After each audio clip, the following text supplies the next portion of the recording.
핀란드 헬싱키 항구에 있는 폐창고에서 현지 경찰관들과 지역 최대 마약 조직 간의 총격전이 펼쳐지고 있습니다. 순식간에 폐창고 내부는 총성과 화염으로 가득 찼고 총상을 입은 사람들의 비명소리로 일순간 아수라장이 되어버립니다. 그때 한국계 남자 경찰관이 동료들의 만류에도 불구하고 엄호 사격을 요청합니다. 조직의 보스가 달아나고 있는 창고 뒤편을 향해 달려갔고 그 모습을 본 경찰관들이 곧 충격에 빠지게 되는데 과연 무슨 일이 있었던 걸까요? 사연 바로 시작합니다. 영상 시청 전 구독과 좋아요를 눌러주시면 영상 제작에 큰 힘이 됩니다. 안녕하세요. 전 핀란드 헬싱키에서 살고 있는 에이다 안데르손입니다. 헬싱키의 울루빌라 지역, 자작나무 숲이 우거진 곳에서 나고 자랐죠. 저희 집은 창문 밖으로 아름다운 숲이 보이는 2층 주택이었어요. 겨울이면 하얀 눈이 소복이 쌓인 숲을 보며 동화 속 풍경이라고 생각했죠. 아빠는 뛰어난 경찰청장이셨고 엄마는 국립발레단 출신의 무용학교 원장이세요.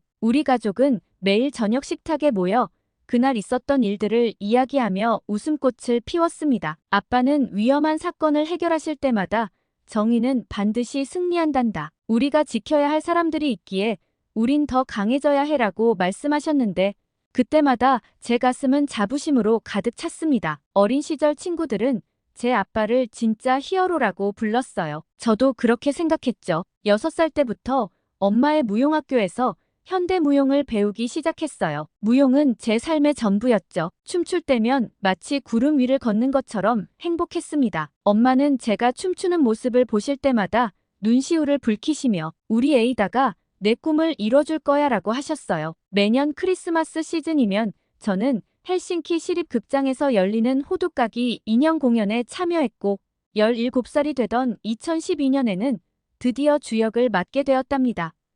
그해 크리스마스 이브는 제 인생에서 가장 행복한 날이 될 뻔했어요. 공연이 끝난 후 아버지의 동료인 한국계 경찰 부부 정희찬 경감님과 김소희 아주머니와 함께 시청 앞 광장에서 열리는 자선 행사에 참석했죠. 하얀 눈이 내리는 광장에서 우리는 따뜻한 글래그를 마시며 이야기를 나눴습니다. 정희찬 경감님 부부는 한국에서 이민 오신 지 10년 된 분들이었는데 저를 너무나 따뜻하게 대해주셨어요. 특히 소희 아주머니는 제 공연을 보시고는 마치 천사가 춤추는 것 같았어요라며 칭찬해 주셨죠. 그때였습니다. 귀가 찢어질 듯한 타이어 마찰음과 함께 검은색 SUV가 광장을 향해 돌진해왔어요. 순간 모든 것이 슬로우 모션처럼 느리게 보였죠. 사람들의 비명소리가 멀리서 들리는 것처럼 둔탁하게 울렸어요. 다들 피하세요.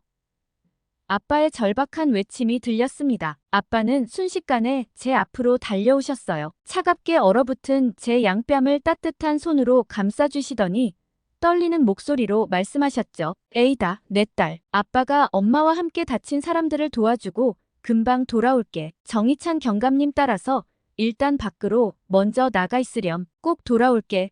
우리 딸. 아빠는 널 정말 사랑한단다. 그때 전 왜 그렇게 가슴이 먹먹했는지 모르겠어요. 마치 이게 마지막이 될 것 같은 불길한 예감이 들었달까요? 아빠의 손길이 제 뺨에서 떨어지는 순간 저도 모르게 그의 손을 꽉 잡았어요. 아빠, 가지 마세요. 제발. 제 목소리가 떨렸습니다. 하지만 아빠는 씁쓸한 미소를 지으시며 엄마의 손을 잡고 달려가셨어요. 엄마는 뒤돌아보시며 에이다, 사랑해라고 외치셨죠. 그게 부모님의 마지막 말씀이 될 줄은 꿈에도 몰랐습니다. 아빠, 엄마.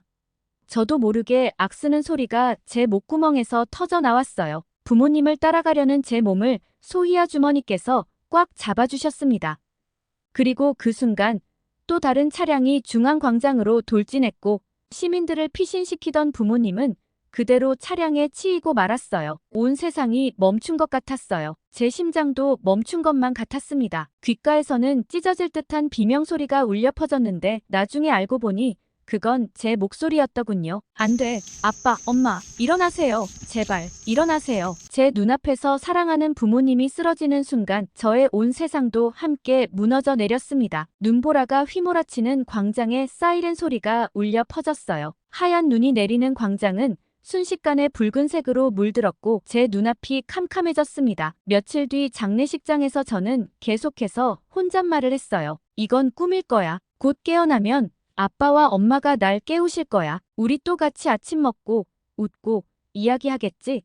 하지만 현실은 냉혹했습니다. 검은 옷을 입은 사람들 사이에서 저는 이제 고아가 되었다는 사실을 받아들여야 했어요. 장례식 내내 정희찬 경감님 부부는 제 곁을 지켜주셨습니다. 제가 쓰러질 때마다 잡아주셨고, 제가 울 때마다 안아주셨죠. 그리고 어느 날 그분들이 저를 입양하고 싶다고 하셨어요. 불임으로 자녀를 가질 수 없었던 그분들의 진심 어린 제안이었습니다. 머릿속에서는 수많은 생각이 교차했습니다. 새로운 가족을 받아들일 준비가 됐을까? 한국 문화에 적응할 수 있을까? 그분들은 나를 진짜 딸처럼 사랑해 주실까?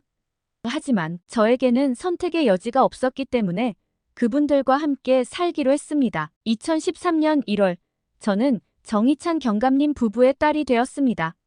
하지만 제 마음속에는 여전히 깊은 상처와 두려움이 자리 잡고 있었죠. 정희찬 경감님 댁으로 이사를 한 그날, 저는 창밖으로 비치는 달빛을 멍하니 바라보고 있었어요. 낯선 침대, 낯선 방, 그리고 낯선 풍경까지 모든 것이 어색했죠. 아저씨와 아주머니께서 제 방을 꾸미시느라 얼마나 공들이셨는지 알 수 있었어요. 하얀 커튼과 발레리나 인형들, 심지어 제가 좋아하는 하얀 자작나무 그림까지 걸어두셨더군요. 하지만 그 따뜻한 배려가 오히려 가슴을 더 아프게 했습니다. 밤마다 악몽을 꾸었어요. 크리스마스 이브의 그 순간이 계속해서 반복되는 꿈이었죠. 아빠의 마지막 말씀, 엄마의 마지막 미소, 그리고 그 끔찍한 사고의 순간까지. 한밤중에 비명을 지르며 깨어나면 소희 아주머니가 달려오셔서 저를 안아주셨어요. 에이다, 괜찮아. 아줌마가 여기 있어. 그 말에 저는 더욱 서럽게 울었습니다. 그분은 제 엄마가 아닌데, 그런데도 왜 이렇게 따뜻한 걸까요? 학교로 돌아간 첫날, 모든 게 달라져 있었습니다. 친구들은 저를 동정의 눈빛으로 바라봤고, 선생님들은 과하다 싶을 정도로 저를 배려해 주셨죠. 하지만 전 그런 시선들이 너무나 싫었어요. 방과 후 무용 연습실에 들어섰을 때 거울 속에 비친 제 모습이 낯설게 느껴졌습니다. 어머니가 늘 지도해 주시던 이 공간에서 이제는 어머니의 목소리를 들을 수 없다는 사실이 저를 무너뜨렸어요. 에이다, 턴을 할 때는 중심을 잡고. 그렇지. 우리 딸 최고야. 엄마의 목소리가 귓가에 맴돌았죠. 갑자기 다리에 힘이 풀려 주저앉고 말았어요. 그날 이후로 더 이상 무용실에 가지 않았습니다. 춤을 추는 것이, 거울을 보는 것이 너무나 두려웠거든요. 희찬 아저씨는 매일 저녁 제 방문을 노크하시곤 했어요. 에이다, 아저씨랑 이야기 좀 할까?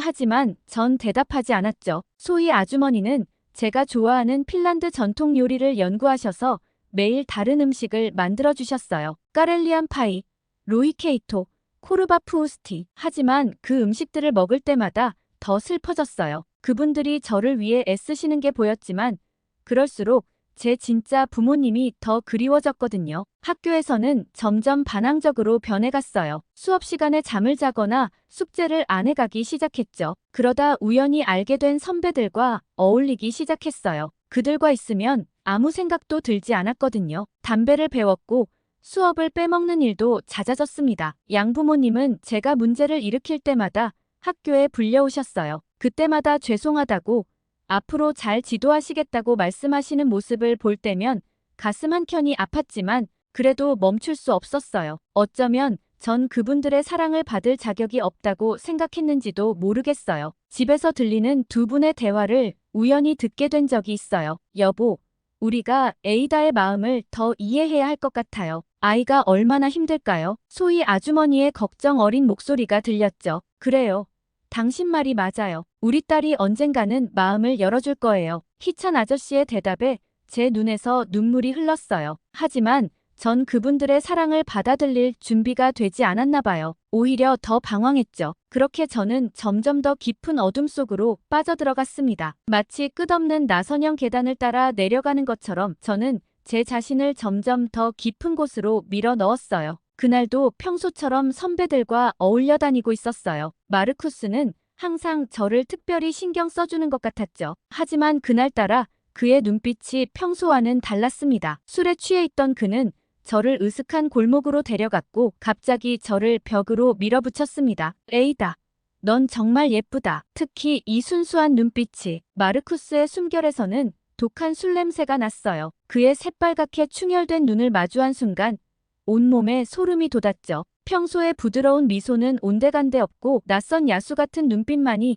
저를 뚫어져라 쳐다보고 있었어요. 골목 깊숙한 곳에서는 희미한 가로등 불빛만이 깜빡거렸고 우리의 그림자가 음산하게 벽에 드리워졌어요. 도망쳐야 한다는 생각이 들었지만 다리가 떨려왔어요. 마치 악몽 속에 갇힌 것처럼 몸이 말을 듣지 않았죠. 심장은 터질 듯이 뛰고 있는데 숨은 제대로 쉴 수조차 없었어요. 마르쿠스의 거친 손이 제 얼굴을 향해 다가올 때 그의 손등에 있는 얼룩진 문신이 눈에 들어왔어요. 그 순간 머릿속에서 경고음이 울렸죠. 이대로 당하면 안 돼. 문득 무용 수업에서 배웠던 동작이 떠올랐어요. 온 힘을 다해 그를 밀쳐냈지만 그게 오히려 그의 분노를 자극했나 봐요. 이 버릇없는 년.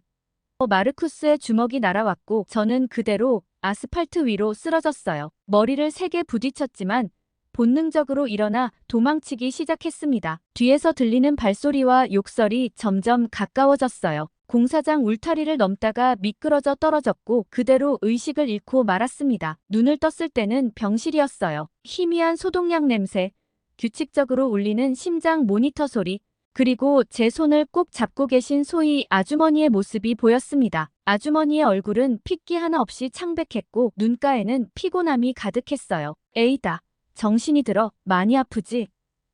아줌마의 목소리가 떨렸어요. 대답하려 했지만 목이 너무 말랐고 온몸이 욱신거렸죠. 나중에 알고 보니 제가 3일 동안이나 의식이 없었다고 합니다. 그 시간 동안 아줌마는 단 한순간도 제 곁을 떠나지 않으셨대요. 희찬 아저씨께서는 매일 밤 병실에 들르셨어요. 낮에는 마르쿠스를 잡기 위해 동분서주하시느라 바쁘셨죠. 걱정 마, 에이다. 아저씨가 반드시 그놈을 잡을 거야. 아저씨의 눈빛은 제가 한 번도 본 적 없는 분노로 가득 차 있었어요. 밤이면 악몽에 시달렸어요. 마르쿠스의 손길, 도망치는 순간의 공포, 그리고 부모님을 잃었던 그날의 기억까지 전부 뒤섞여서 저를 괴롭혔죠. 그럴 때마다 아주머니는 저를 안아주셨어요. 우리 에이다.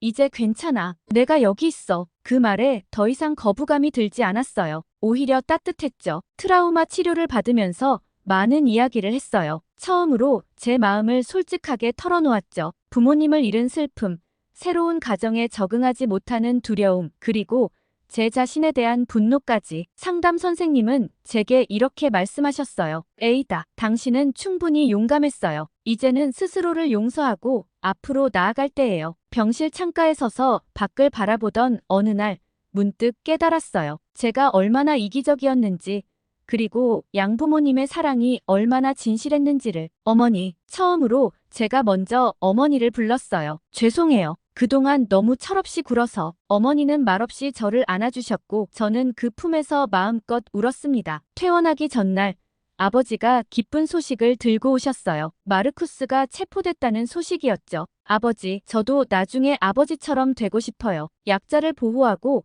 범죄자를 잡는 경찰이 될래요. 제 말에 아버지의 눈시울이 붉어졌어요. 그날 밤 우리 가족은 처음으로 맘 편히 웃을 수 있었습니다.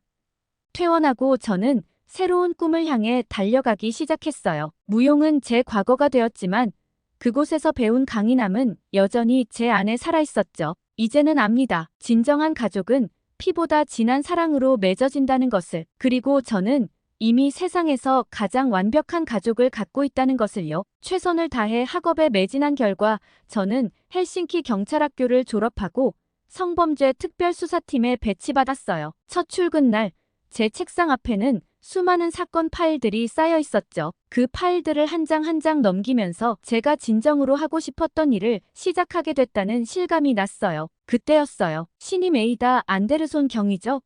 날카로운 목소리에 고개를 들어보니 키가 크고 마른 체격의 아시아계 남성이 서 있었습니다. 까만 정장에 단정하게 빗어넘긴 머리, 그리고 무표정한 얼굴. 바로 특별수사팀의 에이스 형사 김준호 경감이었죠. 피해자 진술조사 나가야 합니다. 준비하세요. 딱딱한 말투로 지시를 내리는 그를 보며 까다로운 상관을 만났구나 생각했어요. 하지만 그건 제 오해였죠. 현장으로 향하는 차 안에서 김준호 경감은 의외의 말을 건넸어요. 피해자를 대할 때는 눈높이를 맞추세요. 그들의 아픔에 공감하되 전문가로서의 객관성을 잃지 말아야 합니다. 그의 목소리에는 따뜻함이 묻어 있었어요. 첫 피해자 조사에서 저는 실수를 해버렸습니다. 피해자의 이야기를 듣다가 저도 모르게 눈물을 보이고 말았거든요. 사무실로 돌아오는 길, 준호 경감은 커피숍에 들렀어요. 때론 우리도 울 수 있습니다. 하지만 그들에겐 우리의 강인함이 필요해요. 그가 건넨 따뜻한 라떼는 그의 말처럼 제 마음을 달래주었죠. 점차 준호 경감의 진짜 모습이 보이기 시작했어요. 업무 시간에는 차갑고 엄격했지만 피해자들을 대할 땐 누구보다 따뜻했죠. 수사 과정에서는 단 하나의 실수도 용납하지 않았지만 팀원들의 실수는 항상 감싸주었어요. 어느 날 야근을 하다가 우연히 그의 책상에서 사진 한 장을 발견했어요. 군복을 입은 그의 모습이었죠. 알고 보니 한국 특전사 출신이었더군요. 저희 아버지도 특전사 출신이세요. 제 말에 처음으로 그의 얼굴에 밝은 미소가 번졌어요. 준호 경감은 주말마다 저희 집에서 식사를 하게 됐어요. 아버지와 준호 경감은 군대 시절 이야기로 시간 가는 줄 몰랐고 어머니는 준호 경감을 위해 특별히 한식을 준비하셨죠. 처음으로 보는 김치찌개의 매운맛에 저도 모르게 맛있어요. 라고 외쳤던 게 기억나네요. 준호 경감과 저는 많은 사건을 함께 해결했어요. 그 중에서도 가장 기억에 남는 건 한 여고생 실종 사건이었죠. 48시간이 고비라는 말처럼 우리는 단 한숨도 쉬지 않고 수사에 매달렸어요. 준호 경감은 CCTV 분석을, 저는 피해자의 SNS 계정을 분석했죠. 밤새 데이터를 분석하면서도 준호의 눈빛은 흔들림이 없었어요. 우리가 못 찾으면 그 아이를 찾을 사람은 없어. 그의 단호한 목소리에 저도 힘을 냈죠. 결국 우리는 그 아이를 찾아냈어요. 한 폐건물 지하실에 감금되어 있던 그 아이를 발견했을 때 준호 선배는 망설임 없이 달려가 그 아이를 안아주었죠. 이제 괜찮아. 우린 경찰이야. 그의 목소리가 떨리는 걸 느낄 수 있었어요. 그날 밤 피해 여고생의 어머니가 우리에게 연신 감사 인사를 했을 때 준호는 제 손을 꼭 잡아주었어요. 우리가 해냈어요, 에이다. 그의 말에 저는 고개를 끄덕였죠. 그렇게 우리는 서로의 부족한 부분을 채워가며 완벽한 파트너가 되어갔어요. 준호의 냉철한 판단력과 제 직관적인 통찰력이 만나 시너지를 이뤘죠. 그러다 보니 자연스럽게 서로의 마음을 알게 됐어요. 한밤중에 신고 출동, 끝없는 야근, 힘든 수사 과정. 그 모든 순간에 준호는 제 곁에 있었고 저 역시 그의 곁에 있었죠. 차가운 이미지 속에 감춰진 그의 따뜻한 마음을 알아가는 과정은 마치 겨울, 눈 속에 핀 매화를 발견하는 것 같았어요. 에이다, 당신이 있어 제가 더 나은 경찰이 될 수 있었습니다. 어느 날 밤 순찰차 안에서 그가 불쑥 고백을 했어요. 창밖으로 내리는 눈을 바라보며 저는 생각했죠. 나도 당신 덕분에 더 강해질 수 있었어요. 그렇게 우리는 연인이 되었습니다. 2023년 3월 우리 팀은 헬싱키 최대 마약 조직 수사에 투입됐습니다. 6개월간의 잠복 수사 끝에 드디어 최종 작전을 실행하는 날이었죠. 항구 근처에 한 폐창고가 있었는데 그곳이 마약 조직의 거점이었어요. 새벽 3시 우리는 창고로 향했습니다. 방탄복을 입는 준호 선배의 손이 평소보다 꼼꼼했어요. 에이다, 내 뒤에서 절대 떨어지지 마. 그의 목소리에는 어떤 불안감이 묻어 있었죠. 저는 씩 웃으며 대답했어요. 걱정 마세요, 선배님. 제가 언제 실수했나요? 창고는 깊은 어둠 속에 잠겨 있었습니다. 우리의 발소리만이 고요한 공간을 메웠죠. 준호가 수신호를 보냈고 저는 그의 뒤를 바짝 따랐어요. 1층 수색이 끝나고 2층으로 올라가는 순간이었어요. 갑자기 어둠 속에서 총성이 울렸습니다. 엎드려. 준호 선배의 외침과 동시에 총알이 빗발치듯 날아왔어요. 순식간에 현장은 아수라장이 됐죠. 우리 팀원들도 대응 사격을 시작했고 깜깜한 창고는 총성과 섬광으로 가득 찼어요. 제 심장은 마구 뛰었지만 침착하게 상황을 파악하려 노력했죠. 그때였어요. 2층 난간에서 수상한 움직임을 포착했어요. 준호 선배, 2층 우측. 제가 외치는 순간 총성이 울렸고 준호 선배가 재빨리 저를 몸으로 감쌌어요. 따가운 통증이 느껴졌지만 준호의 비명소리가 더 크게 들렸죠. 준호 선배. 준호 선배의 어깨에서 피가 흘렀습니다. 저를 보호하다가 총알을 맞은 거였죠. 하지만 그는 오히려 저를 걱정했어요. 에이다, 다친 데 없어? 그의 목소리가 떨렸어요. 분노가 치솟았죠. 저를 지키려다 다친 준호 선배를 보며 처음으로 제가 누군가를 지켜야겠다는 강한 의지가 생겼어요. 본부, 여기는 A다. 경찰관 부상, 의료 지원 요청.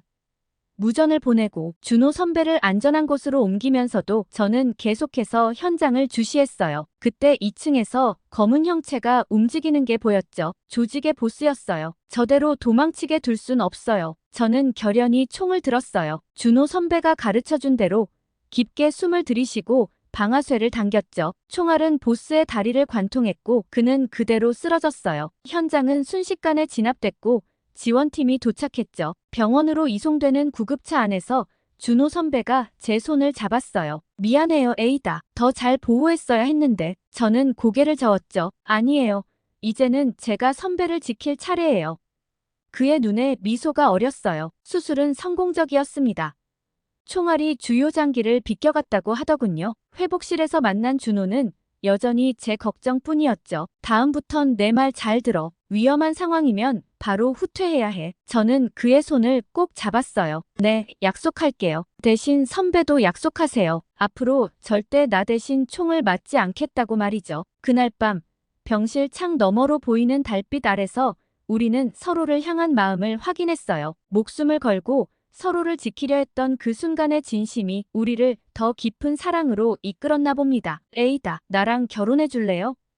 갑작스러운 준호의 프로포즈에 저는 눈물이 났어요. 대답 대신 그를 꼭 안아주었죠. 그렇게 우리는 서로의 영원한 파트너가 되기로 약속했습니다. 2024년 봄, 우리는 한국으로 신혼여행을 떠났어요. 양부모님과 준호의 가족들이 함께한 첫 만남이었죠. 인천공항에 도착했을 때 준호의 어머님이 저를 꼭 안아주시며 우리 며느리라고 부르시는데 왜인지 눈물이 났어요. 서울에서의 일상은 마치 동화 같았어요. 아침이면 시어머님이 준비해주시는 된장찌개로 하루를 시작하고 저녁이면 온 가족이 모여 이야기꽃을 피웠죠. 어머니와 시어머님은 금세 친자매처럼 가까워지셨고 두 아버님은 특전사 선후배 사이라는 걸 알고는 더욱 돈독해지셨어요. 특히 기억에 남는 건 한복을 입고 경복궁을 방문했던 날이에요. 어머니가 고르신 하늘색 한복이 너무 예뻤죠. 에이다, 넌 우리나라 한복이 너무 잘 어울린다. 어머니의 말씀에 가슴이 따뜻해졌어요.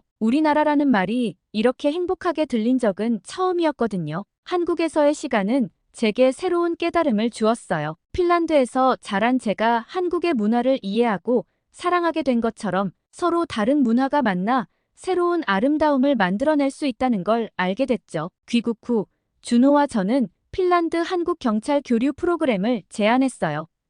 두 나라의 수사 기법과 시스템을 접목시키는 프로젝트였죠. 우리의 제안은 큰 호응을 받았고 덕분에 양국을 오가며 교육 프로그램을 진행하게 됐어요. 요즘은 한국의 선진 디지털 수사 기법과 핀란드의 피해자 보호 시스템을 접목한 새로운 수사 방식을 개발하고 있어요. 준호는 당신이 두 나라를 이해하고 있기에 가능한 일이라고 말하곤 하죠. 이제 저는 압니다. 진정한 가족은 혈연으로만 만들어지는 게 아니라는 걸, 서로 다른 문화와 배경을 가진 사람들도 사랑으로 하나가 될 수 있다는 걸. 헬싱키의 하얀 눈과 서울의 붉은 단풍이 제 마음속에서 조화롭게 어우러지듯 저는 이제 두 개의 고향을 가진 행복한 경찰이 되었습니다. 양부모님은 항상 말씀하세요. 에이다, 넌 우리의 자랑이야. 그 말을 들을 때마다 생각해요. 17살에 제가 느꼈던 그 절망과 아픔이 없었다면 지금의 제가 있을 수 있었을까요? 그 시련이 있었기에 더 단단해질 수 있었고 더 따뜻한 마음을 가질 수 있었던 것 같아요. 핀란드인이자 한국인으로서, 에이다이자 딸로서, 그리고 무엇보다 더 나은 세상을 만들어가는 경찰로서의 삶을 살아갈 거예요. 제 이야기를 들어주신 여러분께서도 그 어떤 고난과 역경이 인생에 찾아오더라도 반드시 이겨내시길 응원할게요. 항상 건강하시고 행복한 일만 가득하시길 진심으로 기원하겠습니다. 핀란드 헬싱키에서 보내온 에이다의 사연은 여기까지입니다. 어린 나이에 말로 표현할 수 없는 아픔을 겪은 에이다가 좋은 한국 사람들 덕분에 새로운 삶을 살아가게 되어 다행입니다. 운명처럼 만난 준호 씨와 행복한 백년해로 하시길 진심으로 기원하겠습니다. 오늘도 사연이 즐거우셨다면 댓글로 에이다에게 축복의 메시지를 남겨주시길 부탁드릴게요. 영상 끝까지 시청해주셔서 진심으로 감사드립니다. 또 감동 가득한 사연을 통해 인사드릴게요.